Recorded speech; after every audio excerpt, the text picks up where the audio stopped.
Good God help me. I don't even know where to begin talking about this episode. Guys, before I even start talking about it, because I'm gonna need a couple of seconds, please go and watch the episode first. Then you can watch the review, because I'm telling you now, this is one of the best episodes of the whole Dragon Ball franchise, and not just Dragon Ball Super itself. And now on this review I'm going to tell you why I think that and why my point stands. It was freaking unbelievable. If you guys thought that Dragon Ball Super episode 110 was good, well, believe me, you are in for a ride. Don't get me wrong, 110 was unbelievable. I apologize, was unbelievable on its own way. But it doesn't even come close to this episode. Like, literally doesn't even come close to this episode. This episode was truly one masterpiece that you will barely see in the shonen anime itself, and not just Dragon Ball. Starting from the script, how directed the episode was, how well storyboarded, and about animation, I don't think that any of us had any kind of doubts knowing that Naoki Tate, Naoto Shishida were going to be appearing on this episode. It was fully confirmed that this was going to be one hell of an episode when it comes to how well it will look. Did I expect it to be this good? No. I went into this episode with fully low expectations. So I don't want to recap anything from the episode, because I don't even think it's worth it.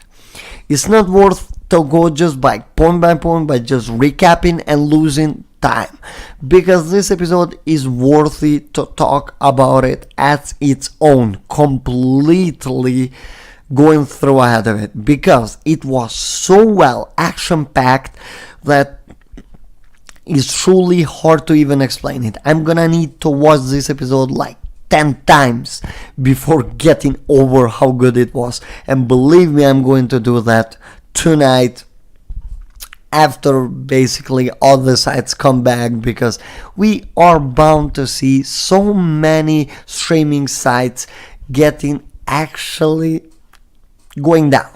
This is what I wanted to say, going down.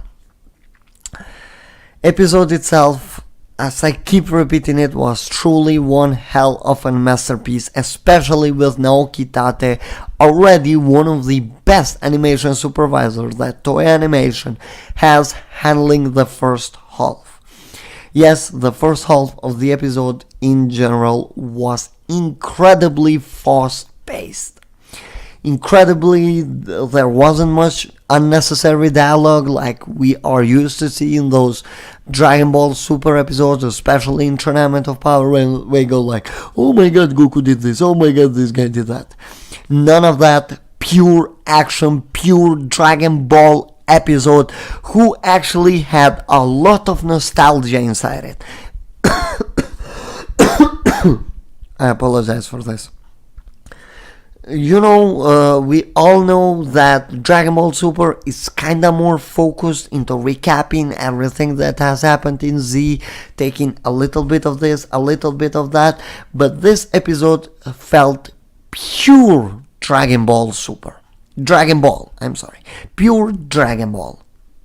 There was not one bad thing on this episode. The pacing of the episode was truly incredible. And episodes like this, I mean, we barely had in the history of Dragon Ball an episode like this. But these things are what really are going to make me sad when Dragon Ball Super actually goes. Episode 130 was one episode to keep in mind for many years to come, and not just a week or two. and they've been promoting 131 more than this one, which kinda leads me to believe that 131 is not going to live up to this, but we will have to wait and see because some crazy shit happened on this episode. The first half, as I was saying, was pure action, especially with Migate no Gokui or Ultra Instinct Goku actually showcasing his best abilities. Unbelievable episode, true, especially the first half. Like the second half was something out of this world, but you usually expect the first half to actually be kinda like a warm-up for what is coming, but no. This episode has none of that. This episode is purely goes straight into action. Immediately Goku tells Jiren, hey, this is the real fight. Now you're fighting me. And it just kind of that feeling that gave you. I can't get over my head on how great the episode itself was. Like, we could go on and on and on talking 2 hours minimum about this episode, and I kinda wish I could do a live stream, but I really can't, and I apologize for that, because I would love to do a live stream and have a talk about this episode with you guys. This episode is one of these that you don't know where to begin. As you can see, I keep repeating my words because there was so much inside it. Like Goku versus Jiren, and immediately there is something different. Jiren actually is showing emotions. It's not just being that, oh, yeah, you know, you're nobody. He is recognizing how strong Goku is, and he is actually suffering because immediately you see that Goku has the upper hand on Jiren, which is actually something that you see kind of through the whole episode, despite Jiren taking advantage on a fight from time to time. But this episode clearly gave me flashbacks or went back to the Goku versus Frieza back in Namek. Goku versus full power Frieza and this episode. Not completely, because I really don't want to discredit this episode, because of course it was a very good episode on its own, and things like this, nostalgia like this, are actually good. When they know when to do it, the script itself was perfect. The first half, as I said, had none to little dialogue, while the second half kinda had more, but I don't wanna just throw that out there because it was fully action packed. The second half too, and actually that dialogue that was happening over there was useful, just like with episode 129. You all know that I praised Dragon Ball Super 129 so much because of its writing. I didn't give a shit at all about the animation. It was all about writing, and they delivered on that. As I said, for as long as there's a good writing, I'm not going to be bothered that much by the animation. But this episode was a complete episode. Well directed, well storyboarded, well animated, well scripted or written, however you wanna say it. Some unbelievable things happened on this episode. Like, you have to watch it for yourself because it was much easier to talk about episode 110 than for this episode. A lot easier because things were switching, things were moving on. This episode did develop a lot, and we kind of see different feelings, and it's not just all about fighting. You have the fighter there. Both Goku and Jiren are actually showing feelings. Goku, as we all have kinda understood, and for people who haven't really understand Migate no Gokui or Ultra Instinct, it is more about expressions than actual talking. And Goku doesn't do that much of talking, despite talking through the episode, which makes this transformation, this form, this state, however you wanna call it, even better.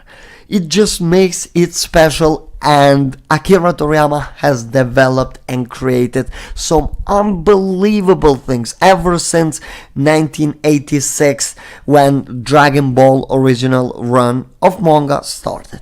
But Ultra Instinct is definitely his masterpiece, and I don't think any single idea that Toriyama has had up until now has been better than this one. Don't get me wrong, the Great Apes, Uzaru's, unbelievable idea. Different transformations, unbelievable. I'm sorry, unbelievable ideas. But Ultra Instinct is something else, and last episode was just kinda a small portion of Mastered Ultra Instinct or just Ultra Instinct, because the other one is Ultra Instinct Omen, so this one is just Ultra Instinct. It looked so good just because it was under the right animators. It was if you want to showcase something this big, you need the big guys. And episode 110, Naoki Tate, Naotoshi Shida, and actually Yuya Takahashi had the biggest portion of the episode. Yuya Takahashi is going to be appearing on the next episode under Tadayoshi Yamamuro, but on this episode we saw Naotoshi Shida and Yuya Takahashi doing the best work of the episode. Of course, I'm sorry, did I just say Takahashi? I'm sorry, I wanted to say Naoki Tate. If I said it, I apologize. Naoki Tate and Naotoshi Shida were the guys, or the MVPs of this episode as far as the animation goes. I'm rambling on way too much on this, but I can't express how good the episode was. If I was to give a rating to an episode 110, and this episode get a rating 10 out of 10. But if somebody tell me rate an episode 1, if somebody told me to actually rate an episode out of 20, I would give this episode 20, and episode 110 would be still a 10. This episode was twice as good, even though nowhere near as heavily promoted as that one was, especially with that ending. Now I kinda want to explain some of these things for people who have watched the episode and want to know one or two things. It is directly explained on the episode that Goku's body basically can't handle Ultra Instinct for longer, and basically we see Goku actually struggling and bound to lose. His body just couldn't take it anymore. It's all about that heat. So if you guys understand this completely, they are clearly leaving a door open to actually come up with a new series. I'm going to do a full video on this, a full breakdown, but definitely be excited because this is just the beginning. You might be saying right now, hey, you're crazy, or let me say, I really don't want to get your hopes up, but if I'm being honest, we are going to get new series. If not next year, then a year after, but definitely Mikate no Gokui or Ultra Instinct is going to be long explored because this is just the beginning of the form. Pretty much what they are trying to say with this is that you are going to get something. And don't forget that at the end of the next episode, which of course is going to be the last episode of Dragon Ball Super, we are going to get something special, as the Dragon Ball producers already said. But one interesting thing is that you might think that Goku lost, given to the spoilers. Well, no, he didn't. Goku didn't lose. If anybody missed that, no, Goku is still on the arena, technically. And Android 17 shows up again. He didn't actually self-sacrifice. He was able to hide. I believe that episode 131 is going to give some more explanations behind it, but that scene of Frieza and 17 coming out was just absolutely mind-blowing. It's something not seen before. As I said before, this episode is pure, actually I didn't say, but now I'm going to say it, this episode is pure Akira Toriyama at best. Toriyama loved to do such things. He really loved to have somebody have something under their sleeve and just show it up at the right time, and this is clearly Toriyama. Because if we go back to that interview that the producers had, it was clearly stated that Akira Toriyama gave the ending.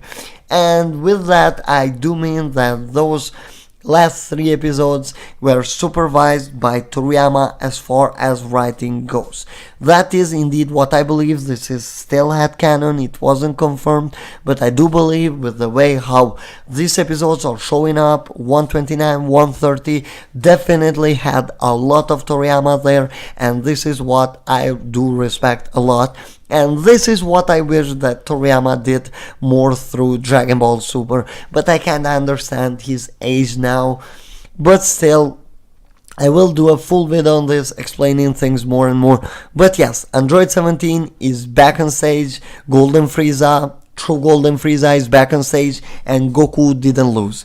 Episode 131 is going to wrap up everything about Super, and the movie will be continuing that on 14th December, and I don't know when the movie is going to come across, but it definitely will. It will get dubbed at some point, but now all what we have to care is to be able to watch it raw is possible, because it's going to be a theatrical movie, so it's going to get quite some time to actually be released on Blu-rays and such stuff. Anyway guys, as I said before, this episode is 10 out of 10. I didn't recap a lot of it because I wanted to focus more on the overall episode, because this is more of a review than a recap. Unbelievable episode, as I said before. Just go ahead, watch it, enjoy it, because Dragon Ball Super has just one more episode left. Thanks for watching guys, I hope you enjoyed this. Leave a like, comment your thoughts down below, and subscribe to the channel with notifications enabled, because more videos are coming to the channel now that I'm back. If you want to know why I missed all of these weeks, follow me on Twitter, so I basically explain everything there instead of losing time in videos. Have a great time guys, bye.